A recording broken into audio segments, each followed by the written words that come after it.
Story 1. The Frozen Ghost Town, Alaska, USA. Some towns are abandoned. Others were never meant to be found again. Before we dive into tonight's chilling tale, make sure to subscribe and hit that like button. It helps us keep bringing you terrifying stories every single week. And comment below telling us where you're watching from. You might just find someone listening at the exact same time as you, feeling the exact same chill. Now, imagine this. You're driving on a long, snowy highway in the dead of night. The wind is howling, snowflakes hammering against your windshield like tiny shards of glass. There's no one around for miles, at least that's what you think. But then, through the swirling storm, you see streetlights, buildings, signs of life, a town that shouldn't even be there. Jake Harris was a long-haul truck driver, hauling supplies to a small Alaskan village before an incoming blizzard shut the roads down completely. He'd done this route dozens of times, but tonight, something felt off. The GPS flickered as he drove. The signal kept dropping, and the snowstorm was getting worse by the minute. Visibility was so bad he could barely see more than 10 feet ahead of him. As he slowed the truck, his headlights caught something strange in the distance. A road sign. It was clean, perfectly visible, not covered in ice or snow like everything else around him. It read simply, "Welcome to Cold Wind." Jake frowned. He'd never heard of Cold Wind before, and he knew this stretch of highway like the back of his hand. There were no towns out here, only endless forest and frozen lakes. The storm was brutal, so Jake decided to pull into Cold Wind, hoping to wait it out and maybe grab some hot coffee. As he entered, he noticed something eerie. The streets were immaculate. Street lamps glowed softly through the snow, casting an almost warm light. Storefronts were perfectly preserved, but there were no people, not a single car, not a single footprint in the snow. Jake parked outside a small diner. The neon sign above the door flickered faintly, spelling out the word, "Open." Inside, the place was spotless. Plates were set on the tables, as if customers had just been there moments ago. A pot of coffee sat on the counter, still warm. "Hello?" Jake called out, his voice echoing through the empty diner. "Anyone here?" Silence. Then, a faint sound, like whispering, coming from somewhere behind the counter. Jake's stomach twisted. The whispers stopped as soon as he moved closer. Scene 3. The whispers begin. Jake tried to shake off the unease. Maybe the storm had scared everyone into hiding. Maybe this was just a super small town that hadn't seen a visitor in years.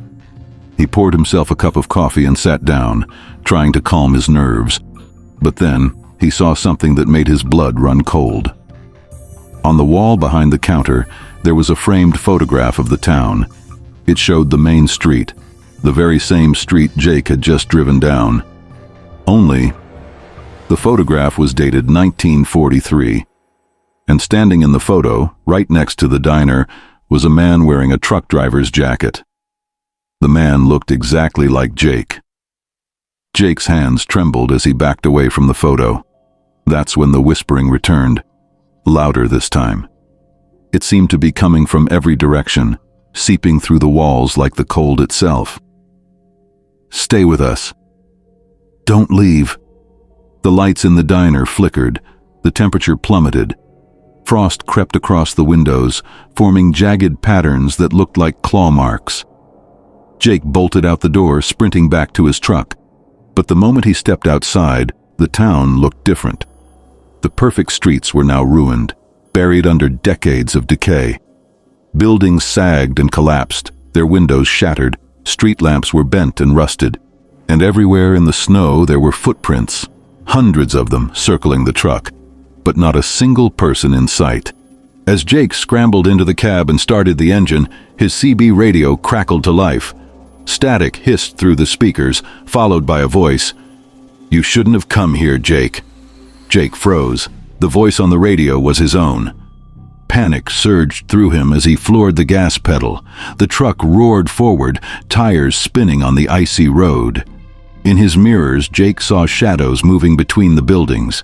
dozens of figures, pale and faceless, chasing him. The road stretched endlessly ahead, but no matter how far he drove, he couldn't leave Coldwind behind. The same "Welcome to Coldwind" sign kept appearing over and over, like he was trapped in a loop. The whispers grew deafening. His vision blurred, and then silence. 2 days later, Highway Patrol discovered Jake's truck. It was buried in the snow just off the main road. The cab was empty. The driver was never found. But the strangest part? In the passenger seat lay an old black and white photograph. It showed Jake standing proudly next to his truck, in a town called Coldwind. The photo was dated 1943. Story 2. The Ski Patrol's Last Shift. Some mountains aren't meant for skiing. Some are meant for burying secrets. The mountains are breathtaking in winter. Pristine snow, crisp air, endless beauty. But beauty can hide danger, and sometimes something far worse. Tonight's story takes us to an isolated ski resort, where a small team of night shift workers discovered why some slopes were permanently closed, no matter how much money tourists offered to go there. If you've ever been on a ski trip, you'll want to watch this story to the very end, because after hearing it, you may never look at those empty chairlifts the same way again. Ethan Cole had been working ski patrol for 5 winters straight. The pay wasn't great, but the solitude of the mountains helped clear his head. On this particular night, a massive snowstorm was rolling in. The resort had closed early, and most guests had already left. Only a skeleton crew remained: Ethan, a mechanic named Liam, and a night manager, Dana. As the three sat in the lodge drinking coffee and listening to the storm howl outside, the radio crackled. A voice came through, distorted, broken by static. "Chairlift, Zone 7, moving by itself." Dana frowned. Zone 7 wasn't supposed to be active. It was a permanently closed slope, shut down decades ago after a series of accidents that had claimed multiple lives. The chairlift had no power source connected. There was no reason it should be running. Ethan grabbed his snowmobile and headed toward Zone 7 with Liam following reluctantly behind. The wind cut through their thick jackets like knives, and visibility dropped to near zero. The higher they climbed, the colder it felt, unnaturally cold. Even through their gloves, their fingers went numb almost instantly. Finally, they reached the top of the slope, and there it was, the chairlift, creaking and swaying in the blizzard, moving on its own. The seats were empty, but fresh snow below them showed tracks, as if dozens of people had just gotten off moments ago. "This isn't possible," Liam muttered, his voice shaking. "There's no power out here, none." Ethan's flashlight caught something strange ahead. At the base of a frozen tree, half buried in the snow, was a skier's helmet.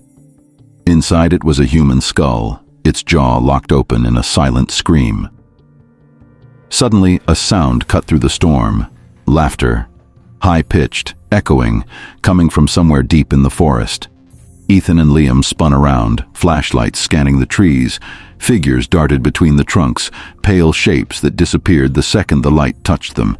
The laughter turned into whispering, surrounding them. "We never left. Join us." The snow beneath their boots began to sink, as if something below the surface was pulling them down.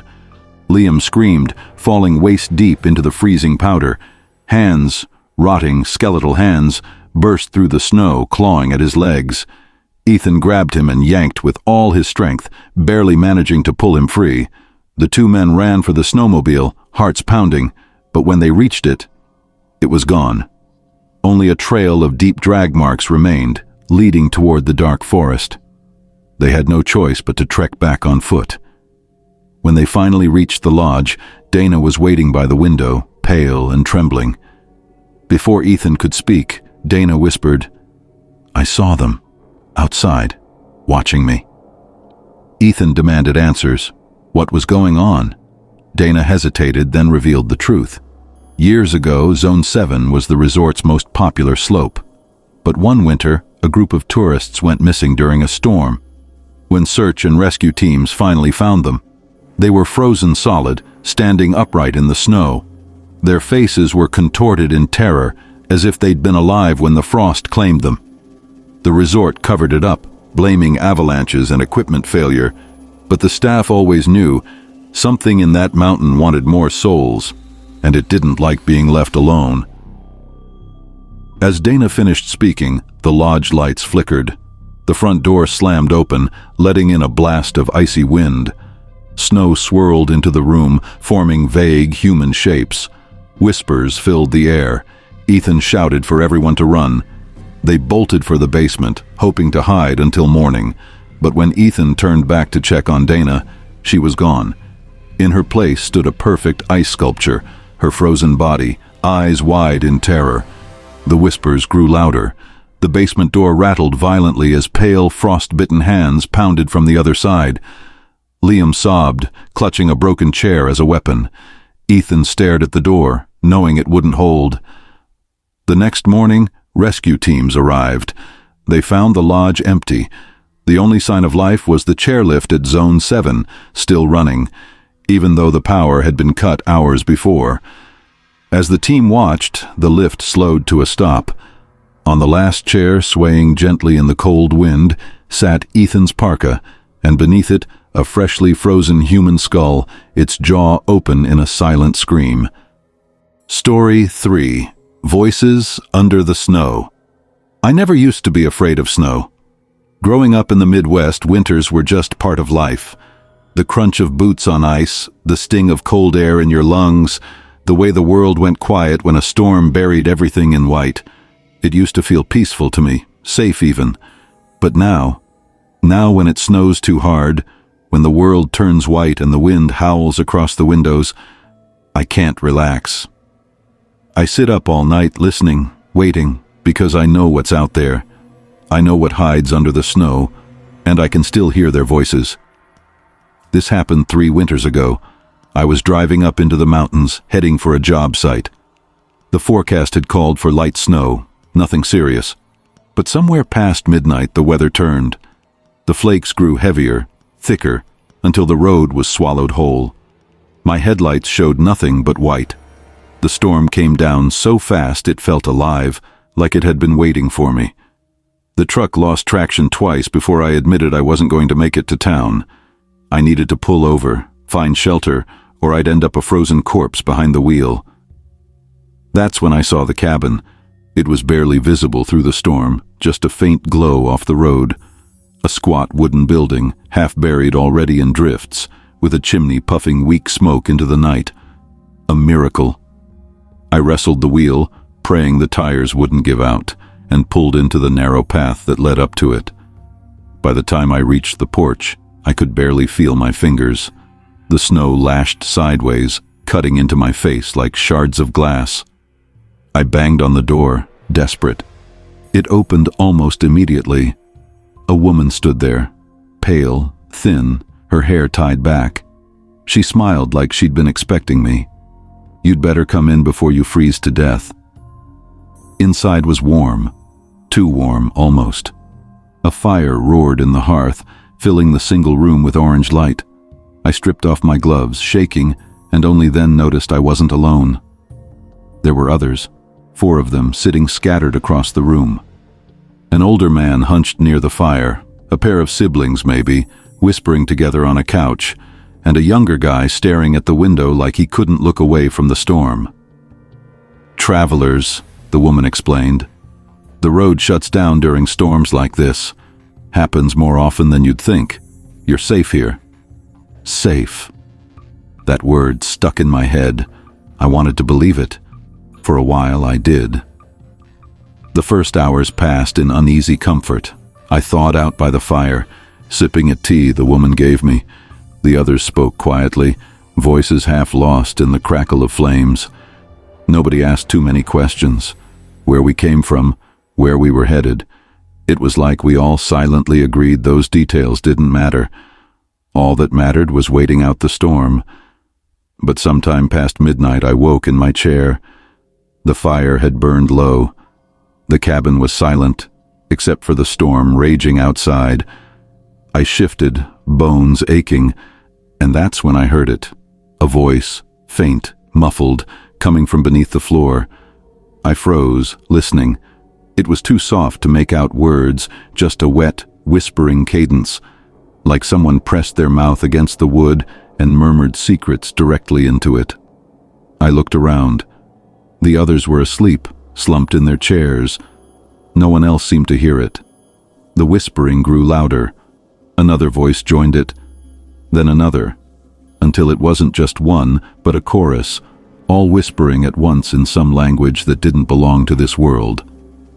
I clamped my hands over my ears, but the whispers didn't stop. Somehow, they were inside my head, and just as suddenly as it began, it stopped. The cabin went silent again. The fire cracked. Someone stirred in their sleep. I sat awake until dawn, too afraid to close my eyes. The next day I tried to mention it over breakfast. Did anyone hear voices last night? The older man glanced at me sharply, then looked away. The siblings avoided my eyes. Only the younger guy by the window answered. "They're under the snow," he said softly. "Don't listen to them." The woman clattered dishes loudly like she hadn't heard.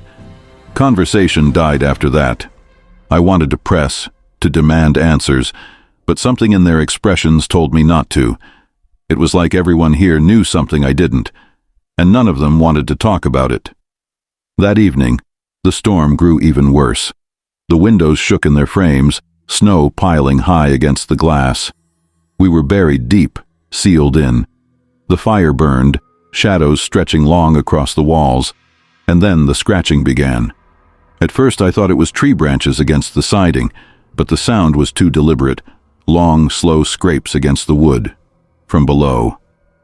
The younger guy whispered, almost to himself, "They're getting hungry." No one told him to shut up. No one denied it. That night, none of us slept. The voices came again, louder this time, pressing against the floorboards, the walls, even the ceiling, whispering, coaxing, begging us to come outside. I swear I felt breath on my ear, hot and damp, though no one was near me.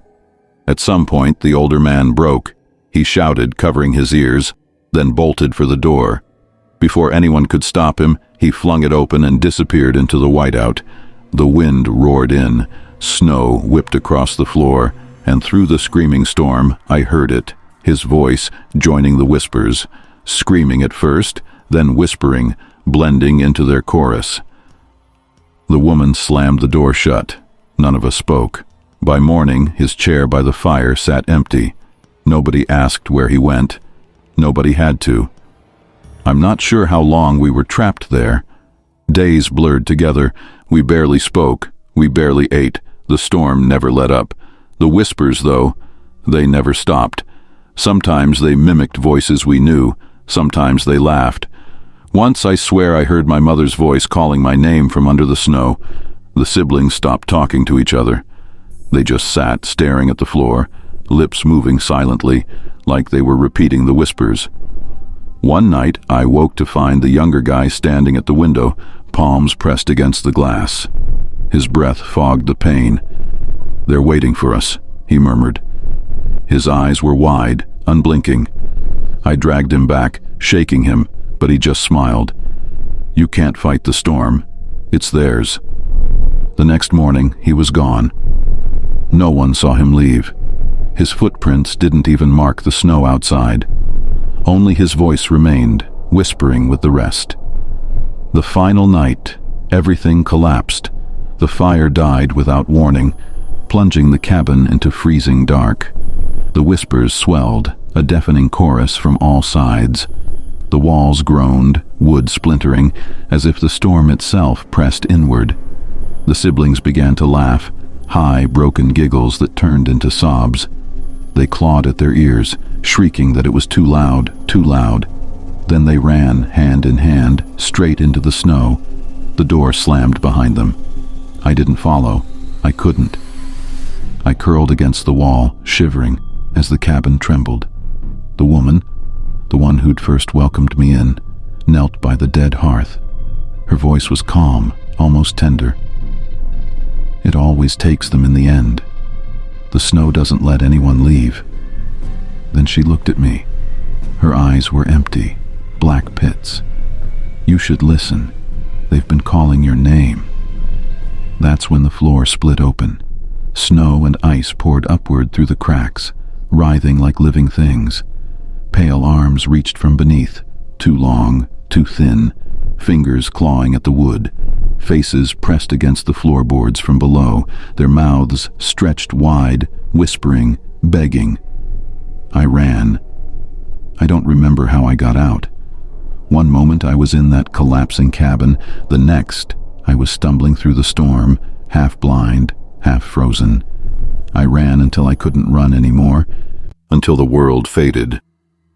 I woke in a hospital 3 days later. A snowplow driver had found me collapsed by the roadside. He said I was lucky to be alive. I told him about the cabin, about the others, about the voices under the snow. He frowned, shook his head, said there were no cabins out there, not for miles, nothing but forest and ice. I wanted to believe he was right, that I'd imagined it, that the storm had driven me mad. But sometimes when it snows heavy at night, I hear them again, faint beneath the wind, whispering my name.